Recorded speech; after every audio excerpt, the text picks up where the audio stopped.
السلام عليكم البنات، كي دايرين؟ لاباس عليكم؟ نتمنى تكونوا بخير وعلى خير وبصحه جيده. اليوم غادي ندير معكم ان شاء الله الميلفوي بطريقه سهله يعني مبسطه، تقريبا بحال ديال لي باتيسري. ان شاء الله غادي نحتاجو عندنا هنايا لا بات فيتي. انا كيف ما عارفين ديجا وجدتها، غادي تلقاو القوام ديالها والتطبيق ديالها في صندوق الوصف. انا مخليها هكا، جبتها من الفريغو، يعني كتجبديها هكا بالصباح الا غتخدمي بها هكا العشيه تجبديها الصباح. عندي هنايا انا خديت جوج، غادي ندير فيها تقريبا جهد 3 طبقات. وبالنسبه لا كريم باتيسير غادي نحتاجو 3 البيضات، نحتاجو معلقه كبيره ديال الزبده، نحتاجو هنايا انا خديت جوج ديال الساشيات تاع فاني. الا عندكم ديك الفاني يعني الفاني بودر او لا تقدروا تستعملوها في بلاصتها. هنايا الدقيق فقط يعني للتوريق. هنايا قبصه تاع الملح، وهنايا عندي هنايا تقريبا 60 غرام اولا 3 معالق كبار ديال المايزينا نشا. هنايا عندي نصف لتر تاع الحليب. هنايا عندي 100 غرام ديال السكر سنيده. المهم غادي نمروا الطريقه. غادي نخليو هادشي ديالنا على جنب، ديال لا كريم باتيسير غنخليوه على جنب. واكيد ما نساوش الشوكولاط كحل والشوكولاط بيض، انا خديتهم بزوج بيض، شوكولاط كحل وشوكولاط بيض. انا خديت هذا من النوعيه العاديه، تقدروا تاخذوا ديك النوعيه الممتازه. نخليو هادشي على جنب بهذا الشكل هذا. دابا غادي ناخذوا العجين المورق ديالنا كيف ما تشوفوا، العجين راه كيجي مورق. غادي ناخذوه على هذا الشكل هذا بمساعده ديال الدقيق طبعا، وغادي يعني نسرحوه، نحاول نورقوه رقيق كامل على الجهه ديال اللاطه ديالنا اللي غادي ندخلوها للفران.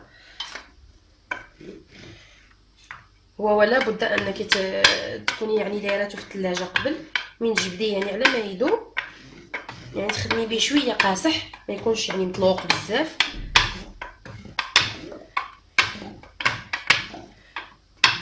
نحاول نسرحو بالطول، قلت لكم بالمساعده ديال الدقيق طبعا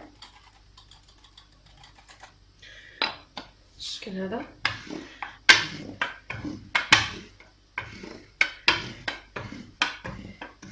شويه الطول.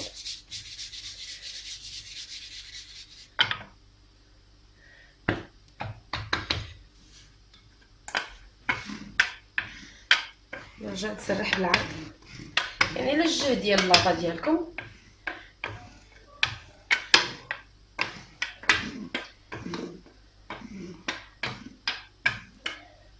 في هذه الاثناء هذه ضروري ان الفران يكون كيسخن، يعني هي كتبغي الحراره ديال الفران تكون مرتفعه. انا غادي نحاول كما قلت لكم ندير تقريبا، خصني نجيبوها على حساب اللاطه ديالي نيشان، انا درت شويه عريض، نحاول اني نقص منه. المهم ما علينا.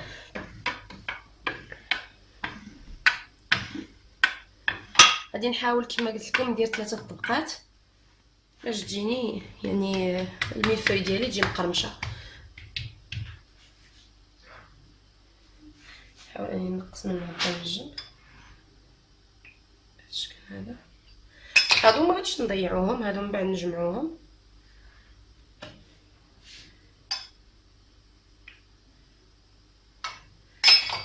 بالشكل هذا. وهنا معليش ماشي مشكل ما يكونش مقاد ولا ماشي مشكل، المهم انك ترقيه، يعني ما يكونش رقيق بزاف وما يكونش غليظ.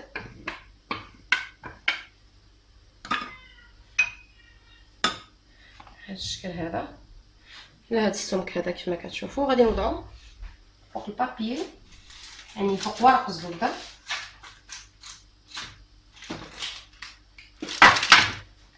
نحاول نوضعو على هذا الشكل هذا فوق ورق الزبده.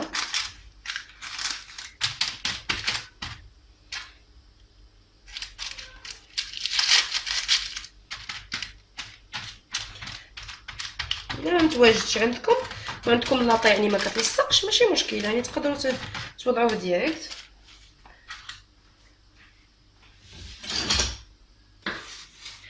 ناخذ واحد فوشيط او الشوكه.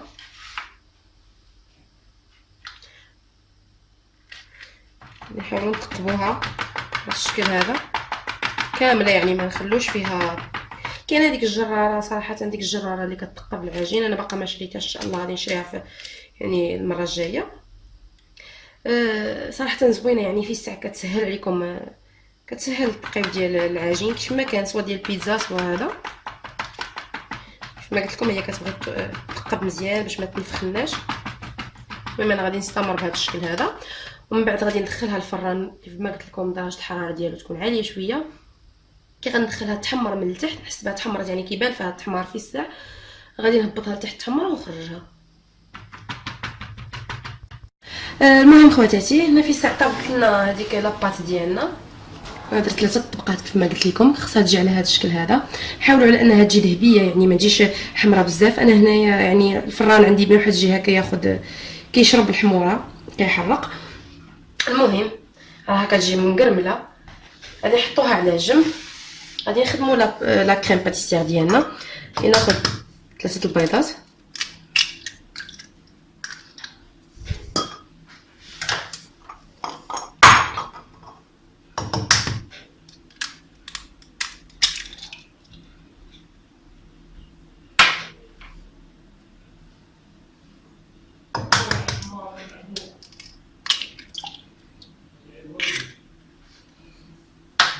غادي نضيف معاهم داك الفاني ديالنا شويه، يعني تقريبا نضيفوا وحده لا.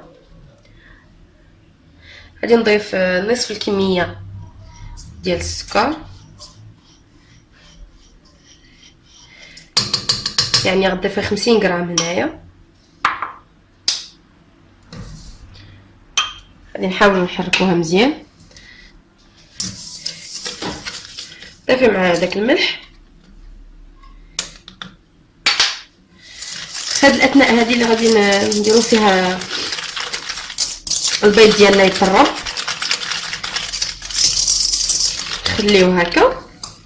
غادي نجيبو الحليب، نصف لتر ديال الحليب ديالنا، غادي نضيفو فيه الباقي ديال الفاني كامل. غادي نضيفو فيه نصف الكميه الاخرى ديال السنيده، نحركو هكا. وغادي نديروه يسخن، يعني غير يسخن، يعني غير يدفى لينا مزيان، ماشي يعني حتى يفيض ولا حتى يغلى، غير يسخن.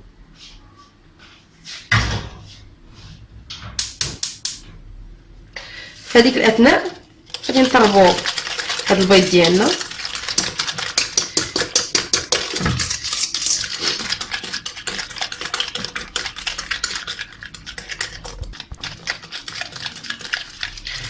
بهذا الشكل هذا غنحركوها هكا مزيان.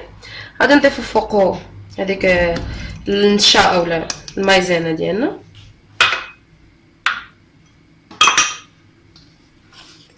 نحركوها مزيان حتى ندخلوها في هذا البيض.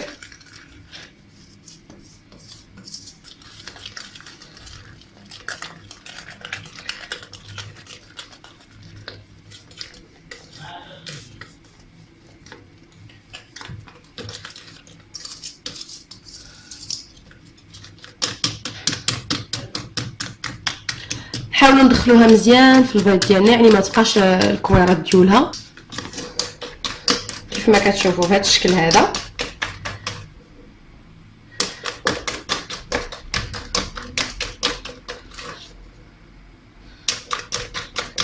في هذا الاثناء غادي نشوفوا الحليب ديالنا واش دفى.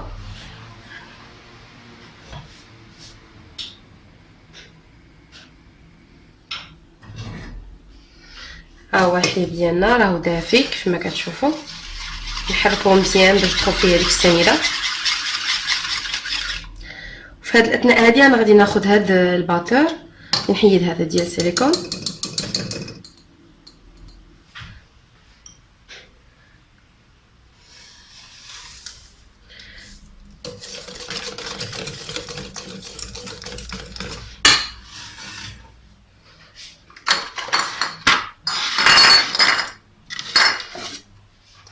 ناخذ هذه باش ما تبقاش تلعب لي بزاف. غادي نطربوها مزيان بهذا الشكل هذا، وغادي نبداو نضيفو الحليب ديالنا غير بشويه، يعني ما نضيفوش دفعه واحده.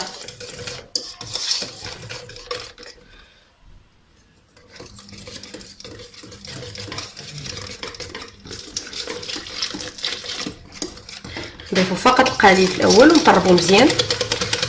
علاش؟ باش ما يطيبناش هذاك البيض، خصناش حنايا البيض يطيب. غادي نبقاو كنضيفو شوي بشوي وحنا كنطربو بهذا الشكل هذا.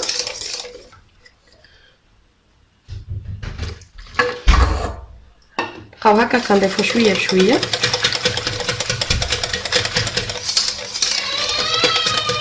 حتى نديرو يعني داك الحليب ديالنا كامل.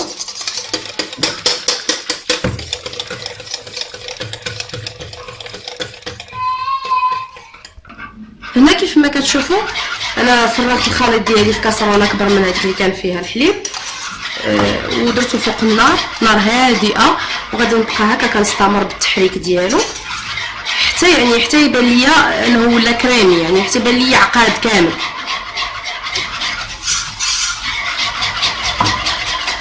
نستمر بهذا الشكل هذا حتى عقاد ليا لا كريم ديالي. هانتوما كيف ما كتشوفوا معنا دابا لا كريم باتيسير ديالنا ها هي راه طلعات ولات عاقده. غادي نحاولوا نطلقوها مزيان بيدنا. صراحه ما خاصكمش تغفلوا على الباطو على يعني الطراب اليدوي، ما تغفلوش عليه نهائيا.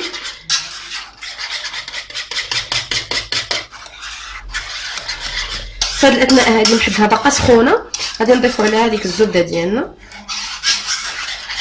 انا قبيله قلت لكم معلقه، عفوا انا 2 معالق كبار، سمحوا لي. غادي نضيف هاد الزبده كامله، غادي نخليها تذوب وسط هذيك لا كريم. على ما تذوب لنا هاد الزبده هادي عاد غادي نخدموا بها ان شاء الله. المهم الغزالات هنا ها وجدات عندنا لا كريم باتيسير كي كتشوفوا، ها هي بهذا الشكل هذا، راه كتخرج واحد الكميه ليات تبارك الله. غادي نضيفوا القليل فوق لاباط الاولى ديالنا،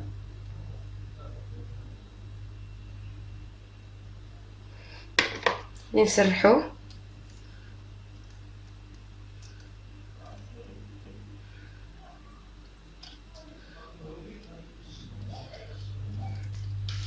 سرحيها بمعلقه ولا بين سباتول ولا في اي حاجه عندك في الدار. المهم خواتاتي هنا من بعد ما درنا يعني الطبقات ديال لاباط ديالنا، درت كيف ما كتشوفوا هنايا درت 3 طبقات. ما غاديش نقادها دابا، يعني ضروري خصها تفينا من الجناب باش تجينا على شكل مربع باش تعطينا يعني الملفوي نيشان. غادي نزوقها بعدا بالشوكولا. انا هنا ذوبت الشوكولاط بيض. هاد الشوكولاط بيض كتضيفوا عليه واحد شويه ديال الكلاصاج. المهم كاينه واحد الطريقه ديال الكلاصاج ان شاء الله غادي نخليها لكم في صندوق الوصف. المهم انا غادي نضيف الشوكولاط بيض يعني بلا ما تحتاجوا تشريو الكلاصاج، كاينه واحد الطريقه سهله باش توجدوا الكلاصاج الا ما متواجدش عندكم في الدار. غادي نسرحو كامل فوق لاباط ديالي.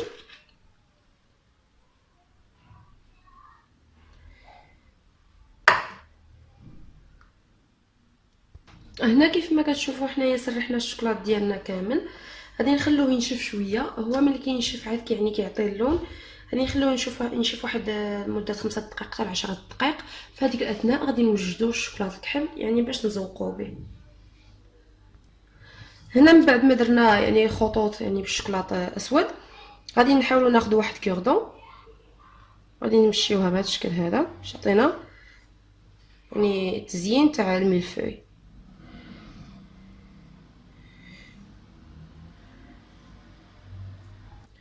من بعد ما زينا يعني الملفوي ديالنا، غادي نقطعوا يعني هذا الشيء الزايد عندنا هنايا في الجناب باش نقادوها على شكل كاري، ومن بعد نوريكم الطبق النهائي تاع الملفوي. هانتوما الغزالات ديالي كيف ما كتشوفوا هذا هو الشكل النهائي ديال الملفوي ديالنا. انا قطعتهم كبارين كيف ما كتشوفوا، ها كتجي غزاله وهشيشه، وصراحه الله البنه ديالها يعني 100% يعني بحال ديال الباتيسري. كنتمنى انكم تجربوها وما تبخلوش عليا باللايكات ديالكم، بارطاجيو الفيديو مع احبابكم وصحابكم، وشكرا.